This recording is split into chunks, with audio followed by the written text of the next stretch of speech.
Target 11 broke the story. A city police officer caught on camera punching a suspect. Tonight, that officer is fighting for his job and making his case to stay on the police force. Channel 11's Rick Earl joins us live tonight with more on what happened in that appeal hearing. Rick? All Whitfield basketball games that were set for tonight are delayed a day because of the weather, and that includes the Leechburg High School game. We broke the story that the Leechburg team is caught up in an alleged hazing incident. Last time I checked, neither of these states has a primary today. So what message is he trying to send by actually spending time in Ohio and Florida, where they're not even having a primary today? Take a look at these numbers here because they are really telling. If you look, you can see Donald Trump has 49% of the vote. That is more support than all of the other candidates combined. You saw it with South Carolina, where she just had a commanding lead. 87-13 was the margin in South Carolina, and the night is playing out in her favor as expected. While it is up to the team to get the win, you certainly cannot forget about all of the fans out there. They are a huge part of tonight, and they are already crowding the North Shore ahead of the game. Channel 11's Brandon Hudson is live outside the park, where traffic and parking are the big issues right now. Brandon. One of our photographers spotted this yesterday. Some Cubs fans that got into this building on Federal Street, and look what they did. They changed the letters in the windows above the beer market. They originally said Bucks, but they were changed to Cubs. Well, we went back there this afternoon to check on it, and the letters have now been changed back today. And that sign pretty much says it all. Let's go, Bucks. This is a special report from Channel 11 News. Good evening. We are breaking into programming tonight to bring you live coverage of a mass shooting in Wilkinsburg. Channel 11's Joe Holden just got to Franklin Avenue. And Joe, you have confirmed at this point that there are multiple fatalities. Just to recap, in case you are just joining us, this began roughly about an hour or so ago when we started getting the first reports of multiple people shot in the Wilkinsburg area on Franklin Avenue. We have since learned that 3 people have been taken from the scene to the hospital. We are hearing that there are multiple fatalities, but we're still trying to pin down and get more information from investigators as to exactly how many. We did see, Gordon, the pictures, though, of those markers, which tells you that there were clearly a number of shots fired. It looked, by some people's count, 20, 30 markers, evidence markers on the scene there, and also witnesses saying that they heard about 24 shots. So, I mean, very frightening situation there. Joe, if you can still hear me, I just want to be clear. So they had a backyard barbecue, a party that was going on, and then the gunmen, the shooters, ambushed, I believe was the word that you used, that they ambushed this party? That's correct. We were originally hearing 7 people shot. We now know that it is 8 people who were shot. 4 of them were killed at the scene, at the house and in the alleyway. 4 were transported to the hospital. 1 of them, a woman, ended up dying at the hospital. But this is, I believe the phrase that Joe Holden used was the raw emotion. As you can see, these are live pictures that we are bringing to you right now, and this is the raw emotion of those people as they are coming and they are trying to find out if their loved ones were in the house and if their loved ones were killed or not. Joe has been out there nearly for 2 hours or so, and you can look for continuing coverage tomorrow morning, or rather I should say this morning, because we're now into a new day, almost 1 o'clock in the morning. But you can look for continuing coverage on our morning show beginning at 4:30 a.m. Welcome back to our breaking news coverage on WPXI.com and Channel 11. Take a look here. You can see these pictures coming in via Twitter. We also have Chopper 11 on the scene as well, of a school bus that hit a guide rail and is now right on the edge. You can see, in fact, the front wheels went up and over that guide rail. As Chopper 11 zooms in, you'll get a better view of just how precarious the situation is. And because the school bus, its front wheels are literally dangling over the edge. And it appears that that school bus came to a stop just in time. There's another view right now. You can see this is a tweet coming in from our photographer. And here's another one coming in for our assignment desk, John Clocko on our assignment desk. Look at that view right there of that school bus hanging over the edge of that guide rail. And back here in Pittsburgh, we're expected to see several inches of snow by the time the storm is done. Pittsburgh's chief meteorologist Stephen Cropper is tracking the path of the storm and snow totals in Severe Weather Center 11. Stephen.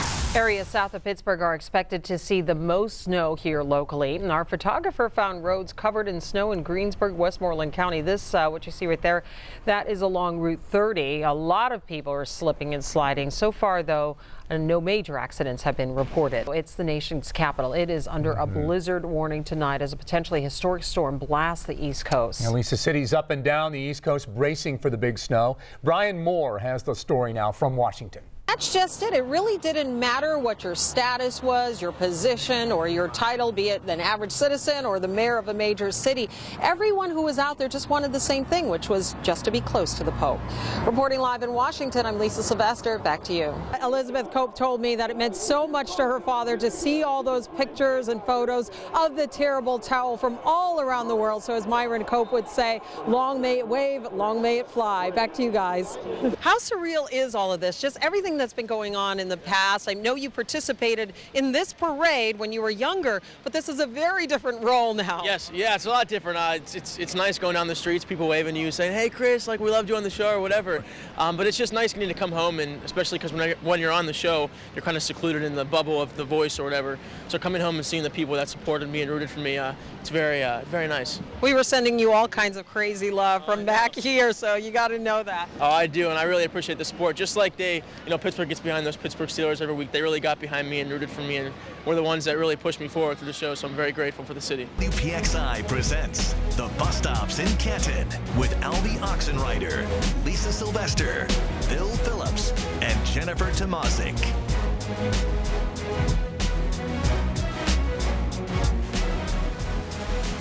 Good evening, I'm Albie Oxenrider. And I'm Lisa Sylvester, and joining us tonight to get you ready for the bus stop in Canton are Bill Phillips and Jennifer Tomazik.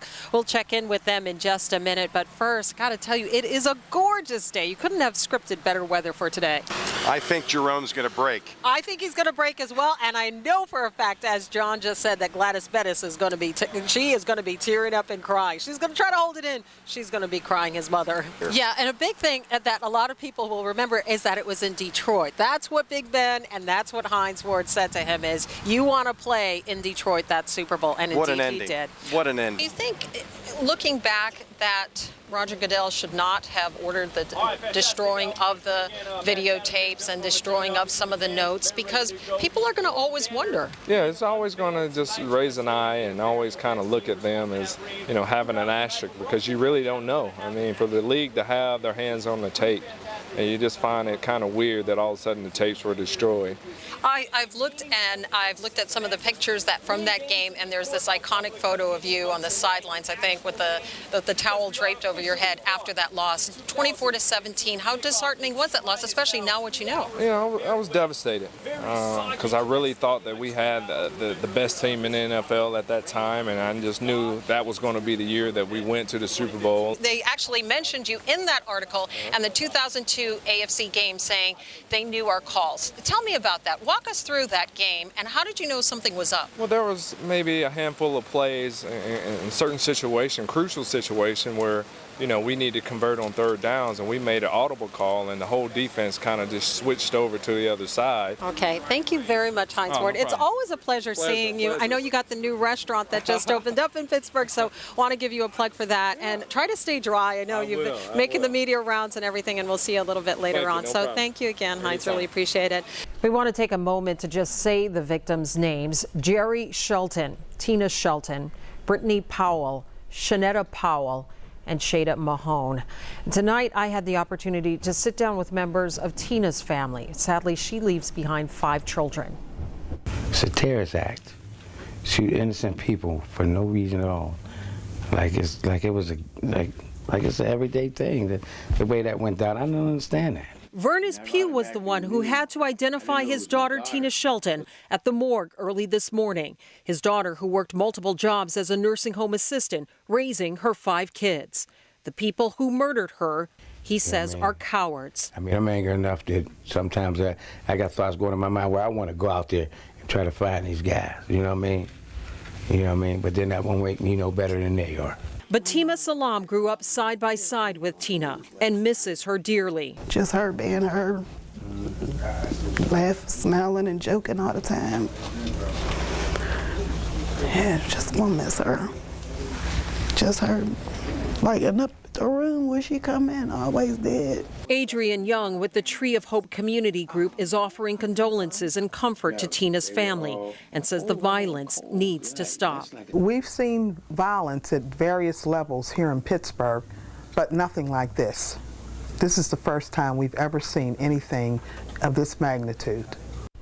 Tonight, we're also learning more about the other victims, especially those young survivors who lost their parents and the harrowing encounter one of them had with the gunman a little later on. Let's check back in with Lisa Sylvester to talk about something you see at every Steelers game. It's part of the fabric here, the terrible towel, and its 40th anniversary. Hi, Lisa. Hi there, Albie. Here it is, the terrible towel. It has been seen all around the world. Millions of people have it, and it was all one man's big idea. 25 inches long. I have it from Super Bowl 13. At home, I don't let anyone touch it. Weighing just 3 ounces. I got my first terrible towel when I was 18. But terrifying if you're the guys on the other side of the field, facing this. The terrible towel, born December 27, 1975, 40 years young. So it's almost like I have all these siblings all over the world. If you know, a towel, I have like a younger towel as a sibling. Elizabeth Cope was 5 years old when her dad, Myron Cope, was hit with his big idea. His assignment to come up with something that was going to rally the fans. That was what the assignment was. And something that would bring people together, make them feel a part of the team. Myron Cope was a broadcaster at the time. He asked his listeners to bring to the 1975 Steelers playoff game a dish towel. It didn't have to be fancy, just as long as it was black, yellow, or gold. Everyone he told it to, like, he would tell them what his idea was, and everybody thought it was a terrible idea. And I remember my dad being really nervous for the game when they were supposed to have brought it.